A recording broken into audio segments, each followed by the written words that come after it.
I think it's hard for most people to appreciate how easy it is to build your own home biogas system. Perhaps we want things to be more complicated than they are in order to somehow justify the suffering we've had to endure all these centuries trying to live without domestic biodigesters.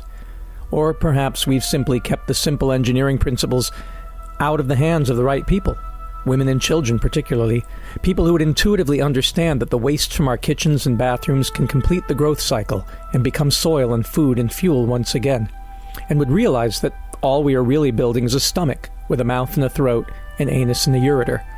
This biomimicry is easy to understand if you think of a biodigester as a baby, or as an animal, a fire-breathing dragon if you like, rather than a machine. But it is simple. Here's how you do it the Solar City's open source way. Get yourself an old IBC tank, an international bulk container. You can find these used IBCs, these pallet-based 1,000-liter plastic shipping containers, literally all over the world. Take a 3-inch hole saw and drill 3 holes in the top of the tank as shown. If you're in a place with no electricity and no power drill, take a piece of metal pipe with a 3-inch diameter and heat it up and melt the holes through the plastic. We did this in the Dominican Republic with a 3-inch metal sink strainer. 3 inches is 76 millimeters for those of you doing metric. This is the diameter of the outer flange of the 2-inch uniseals we use. Next, get yourself 3 2-inch uniseals, grease them up with plumber's silicone, and pop them into the holes. Next, cut 3 pieces of 2-inch or 50 millimeter sewer pipe to a length of 1.5 meters. Designate one of the pipes as the feeding pipe, and cut the bottom at a 45-degree angle so that the food waste you put in can slide out easily into the bottom of the tank. This gives the pipe a pointy end. Sand any rough edges and soap up the pipe and the inner ring of the uniseal, and firmly push the pipe through the uniseal, twisting as you go, until it reaches the bottom of the tank and stops. Designate the second of your 3 pipes as the gas outlet pipe, and cut a hole so that it will be just below the top of the digester when inserted through the second uniseal and pushed to the bottom. Yes, you'll have to measure this one, as the heights of your IBC can vary. You can do this by putting the pipe in the hole before you put the uniseal in and making a mark with a permanent marker about 2 centimeters below the place where the top of the tank touches the pipe. Make sure you sand the edges of this hole smooth and flush so it doesn't cut or get stuck on the uniseal on the way down. Then push the gas outlet pipe into the tank through the uniseal. We like to put the feeding pipe and the gas outlet pipe on the same side of the digester, as we find that this is where most of the food settles and most of the gas rises and collects. Designate the third of your 2-inch pipes, the slurry or effluent pipe, where the rich organic liquid fertilizer or compost tea will exit. We cut a hole in this last pipe. Make sure you also sand the edges of this hole smooth and flush so it doesn't cut or get stuck in the uniseal on the way down, so that when it's pushed down to the bottom through the uniseal, the hole will be somewhere near the middle of the tank. We do this because bioactive solids are being digested at the bottom of the tank, mostly carbs and protein, while lipids, oils, and fats will rise and be digested at the top of the tank, and we don't want to remove feedstock that is still energy-rich. By placing the outflow pipe on the opposite side of the tank, diagonally across from the feeding pipe, we maximize the hydraulic retention time of the feeding material, that is, the time it spends being digested in the tank, so we can win the maximum amount of energy from it. Since our digesters are a kind of plug-flow digester design, the food we push in one side of the tank is slowly shoved to the other side of the tank when new material is added. But the fertilizer we force out with each feeding has had the best opportunity to get digested, and because we draw it from the middle of the far end of the tank, it comes out as a liquid that is nitrogen and nutrient-rich, but doesn't clog pipes. The sludge can stay in for years and years, and only rarely needs to be pumped out to make a solid compost. With these 3 pipes in place, you're basically done with the digester. The rest is plumbing. First, we want to take care of the gas outlet pipe.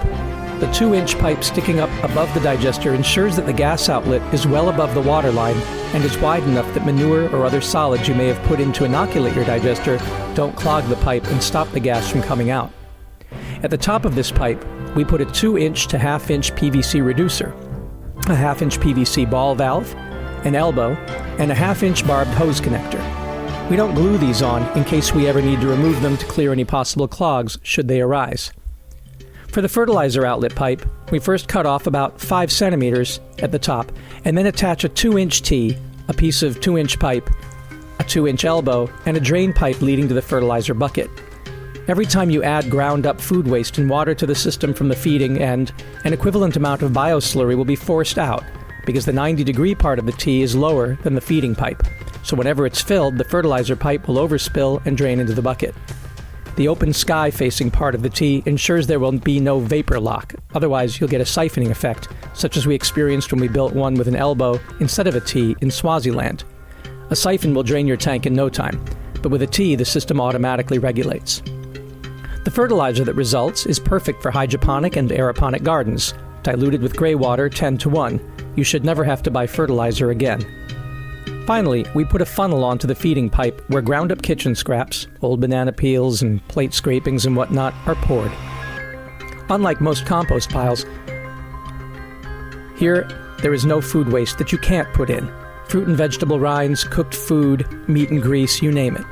You just have to grind or mash it up and mix with water. Dirty or soapy water is fine, so that it will fit down the pipe without clogging. In the Dominican Republic, we used 5-gallon water jugs cut in half as our funnels. If you build your digester lower than your sink and install a food grinder, hook up the outlet of the grinder directly to the feeding pipe. Just don't forget to have a pipe or hose attached to a tee to prevent a vacuum lock. Of course, this digester doesn't store gas, so for that, you'll need some other form of storage.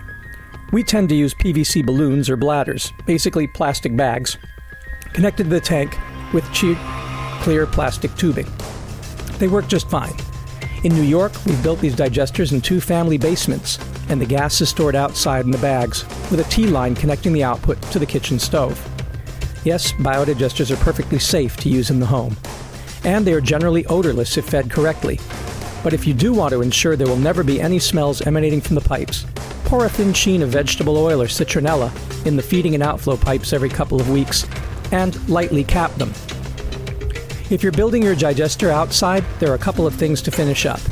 If you're in a hot climate, paint your digester black. For one thing, the digesters are animal stomachs with the same microbes that live in animals doing the digestion, and they need to be kept at body temperature. The sun will heat up a black digester and help keep it warm. For another thing, the microbes must be kept in the dark. If light gets into your digester, which it will through the white plastic of the tank, algae will grow in the tank, produce oxygen, and kill off your anaerobic archaea.